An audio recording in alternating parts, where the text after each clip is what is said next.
وأصحابك يا حبيب الله والصلاة والسلام عليك يا نبي الله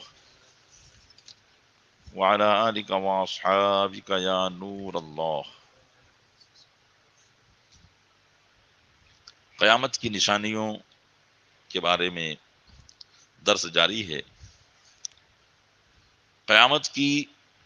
بڑی نشانیوں میں سے ایک نشانی حضرت امام مہدی رضی اللہ تعالیٰ عنہ کا ظاہر ہونا ہے۔ حضرت امام مہدی رضی اللہ تعالیٰ عنہ کا مختصر واقعہ یہ ہے کہ دنیا میں جب سب جگہ کفر کا تسلط ہوگا، یعنی سوائے حرمین شریفین کے، یعنی مکہ مکرمہ اور مدینہ منورہ زادہم اللہ شرفم و تعظیمہ کے، ہر جگہ پر کفر ہی کفر کا تسلط ہو جائے گا، اس وقت تمام ابدال بلکہ تمام اولیاء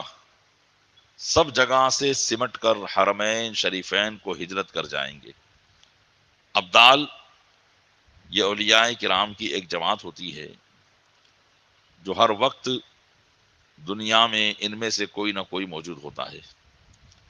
حدیث پاک ہے، نبی کریم صلی اللہ علیہ وسلم ارشاد فرماتے ہیں کہ حدیث نہیں ہے، علماء نے اس تعلق سے ارشاد کیا کہ الابدال قوم من الصالحین لا تخلو الدنیا منہم اذا مات واحد ابدل اللہ مکانہ بآخر، کہ ابدال صالحین میں سے ایک جماعت ہے، ان سے دنیا خالی نہیں ہوتی، جب ان میں سے کسی کا انتقال ہو جاتا ہے تو اللہ ان کی جگہ پر دوسرے کو جو ہے قائم فرما دیتا ہے۔ اور ایک جگہ پر یہ ہے کہ ابدال ایسی قوم ہیں کہ جن کے ذریعے اللہ تعالی زمین کو قائم فرماتا ہے، اور یہ ہر وقت 70 ہوتے ہیں، 40 ملک شام میں اور 30 ملک شام کے علاوہ۔ یہ باطنی طور پر دنیا کے نظام کو اللہ کی طرف سے سنبھالنے والے ہوتے ہیں، جنہیں ابدال کہا جاتا ہے۔ تو جب تمام دنیا میں کفر ہی کفر کا تسلط ہوگا، بول بالا ہوگا، قبضہ ہوگا، اس وقت تمام ابدال اور تمام اولیاء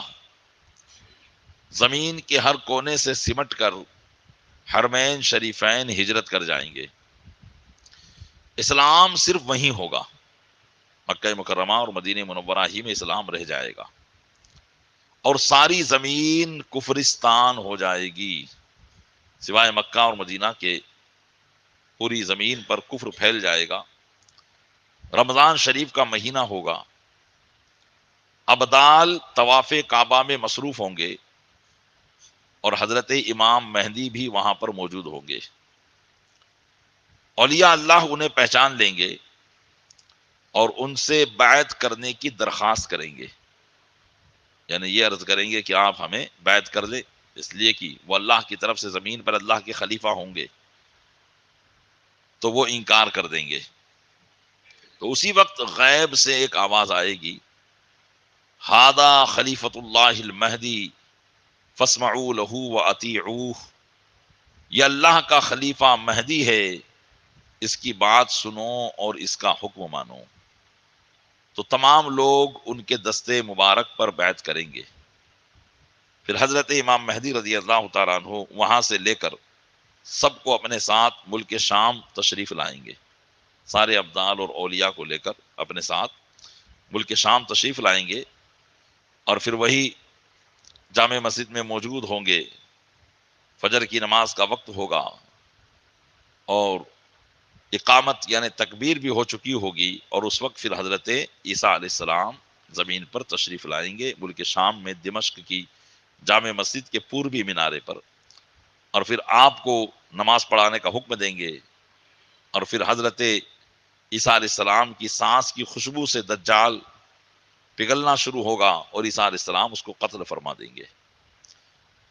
پھر اللہ کا حکم حضرت عیسیٰ علیہ السلام کو ہوگا کہ سارے مسلمانوں کو لے کر کوہ طور پر چلے جاؤ، اس لیے کہ اب کچھ ایسے لوگ ظاہر کیے جائیں گے جن سے لڑنے کی کسی میں طاقت نہیں ہے. یعنی اللہ حضرت عیسیٰ علیہ السلام پر وحی فرمائے گا کہ عیسیٰ سارے مسلمانوں کو لے کر کوہ طور پر چلے جاؤ، کیونکہ اب اتنے طاقتور لوگ زمین پر ظاہر ہونے والے ہیں جن سے لڑنے کی کسی میں طاقت نہیں ہے،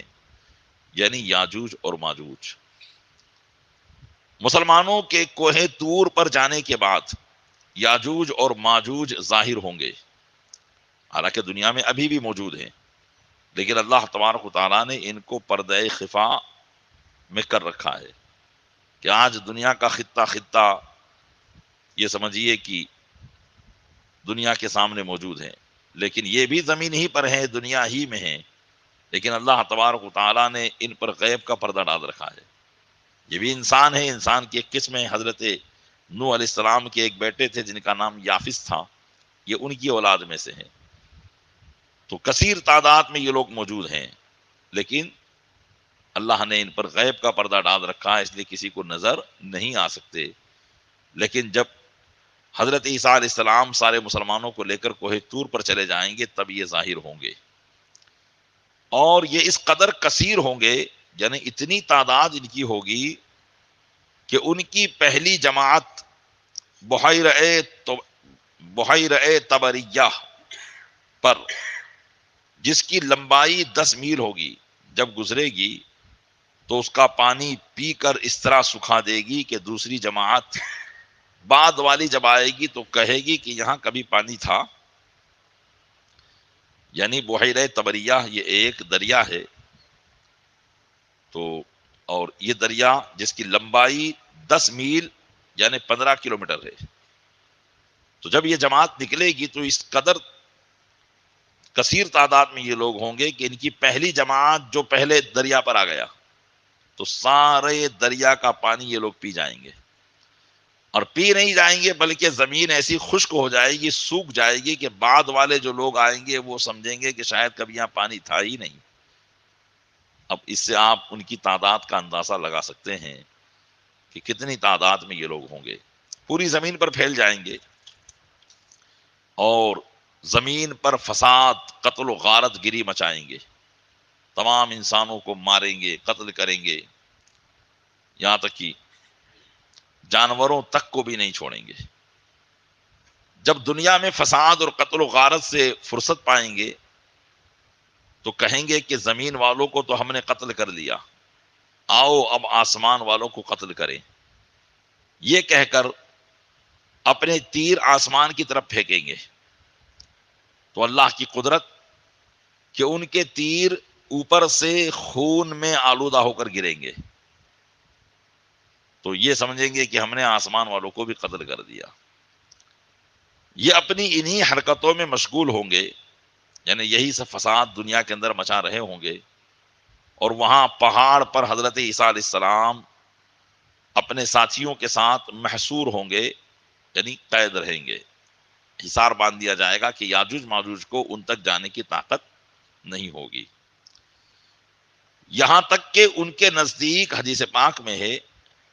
کہ گائے کے سر کی وہ وقت ہوگی جو آج تمہارے نزدیک 100 اشرفیوں کی نہیں.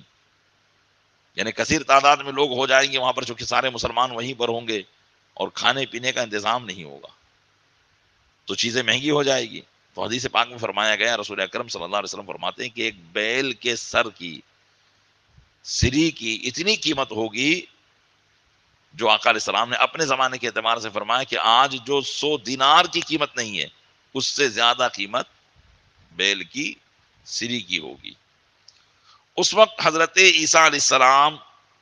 اپنے ساتھیوں کے ساتھ دعا فرمائیں گے یاجوج ماجوج کی ہلاکت کی، تو اللہ تعالیٰ ان کی گردنوں میں ایک قسم کا کیڑا پیدا کر دے گا کہ ایک دم میں وہ سب کے سب مر جائیں گے. اس کیڑا گردن کے اندر جو پیدا کیا جائے گا جس کی وجہ سے ایک ہی دم میں وہ سب کے سب مر جائیں گے. ان کے مرنے کے بعد حضرت عیسیٰ علیہ السلام پہاڑ سے زمین پر تشریف لائیں گے اور دیکھیں گے کہ تمام زمین ان کی لاشوں اور بدبو سے بھری پڑی ہے، ایک بالشت زمین بھی خالی نہیں ہے. ان کی لاشوں سے زمین کا خطہ خطہ بھر جائے گا کہ ایک بالش زمین بھی وہاں خالی نہیں رہے گی۔ اس وقت حضرت عیسیٰ علیہ السلام اپنے ساتھیوں کے ساتھ پھر دعا کریں گے، اللہ تعالی حضرت عیسیٰ علیہ السلام کی دعا قبول کرے گا، اور ایک پرندہ، ایک قسم کے پرندے بھیجے گا کہ وہ ان کی لاشوں کو جہاں اللہ چاہے گا پھینک آئیں گے۔ اللہ تعالیٰ کی جہاں، کیونکہ روئے زمین کے علاوہ ہی ہو سکتا ہے پھینکیں گے، کیونکہ جہاں اللہ چاہے گا پھینک آئیں گے، اور ان کے تیر اور کمان اور ترکش اتنے ہوں گے کہ مسلمان 7 سال تک ان کو جلائیں گے۔ اتنے ان کے تیر کمان، کیونکہ تیر کمان لکڑی ہی کے ہوتے ہیں، تو کہہ رہے وہ اتنی تعداد میں ہوں گے کہ 7 سال تک مسلمان جلائیں گے۔ پھر اس کے بعد بارش ہوگی کہ زمین کو ہموار کر چھوڑے گی، یعنی ساری زمین کو برابر کر دے گی، اور پھر اللہ زمین کو حکم دے گا کہ اپنے پھلوں کو اگا، اپنی برکتیں اگل دے، اور آسمانوں کو حکم ہوگا کہ اپنی برکتیں انڈیل دیں۔ اللہ تعالیٰ زمین اور آسمان دونوں کو حکم دے گا کہ اب جتنی برکتیں تمہارے اندر ہیں سب انڈیل دو، سب اگل دو۔ تو فرمایا حدیث پاک میں، تو حالت یہ ہوگی کہ ایک انار اتنا بڑا ہوگا جسے ایک جماعت کھائے گی۔ ایک ایک انار اتنا بڑا ہوگا کہ ایک جماعت اسے کھائے گی، اور اس کے چھلکے کے سائے میں 10 آدمی بیٹھیں گے۔ اتنا بڑا، ظاہر سی بات ہے کہ ایک جماعت جب اس انار کو کھائے گی تو انار بھی بڑا ہوگا، چھلکا بھی بڑا ہوگا، تو فرمایا کہ اس کا چھلکا سائبان کی طرح ہوگا، شامیانی کی طرح، کہ 10 آدمی ایک انار کے چھلکے کے نیچے بیٹھ سکیں گے۔ اور دودھ میں یہ برکت ہوگی کہ ایک اونٹنی کا دودھ جماعت کو کافی ہوگا، ایک جماعت کو، اور ایک گائے کا دودھ پورے قبیلے بھر کو، اور ایک بکری کا دودھ پورے خاندان بھر کو کفایت کرے گا، کیونکہ زمین و آسمان کی برکتیں ظاہر کر دی جائیں گی۔ غرض کی دنیا کے اندر کہیں بھی مفلسی، غریبی نام کی چیز باقی نہیں رہے گی۔ اللہ تعالیٰ ہر طریقے کی برکتوں کو زمین پر پیدا فرما دے گا، کیونکہ اس وقت صرف روئے زمین پر مسلمان ہوں گے، اور یہ برکتیں اللہ تعالیٰ ان مسلمانوں کو عطا فرمائے گا۔ اللہ تعالیٰ اپنے محبوب صلی اللہ علیہ وسلم کے صدقے میں ہمیں ان تمام نشانیوں پر ایمان رکھنے کی توفیق عطا فرمائے، مرنے سے پہلے اپنی موت کی تیاری کرنے کی توفیق عطا فرمائے۔ آمین بجاہ النبی الامین صلی اللہ علیہ وسلم۔ الصلاۃ والسلام علیک یا رسول اللہ وعلی آلک واصحابک یا حبیب اللہ، سبحانک اللہم وبحمدک، لا الہ الا انت، استغفرک واتوب الیک، سبحانک اللہم وبحمدک، لا الہ الا انت، استغفرک واتوب الیک، سبحانک اللہم وبحمدک، لا الہ الا انت، استغفرک واتوب الیک۔ صلوا علی الحبیب صلی اللہ علیہ وسلم۔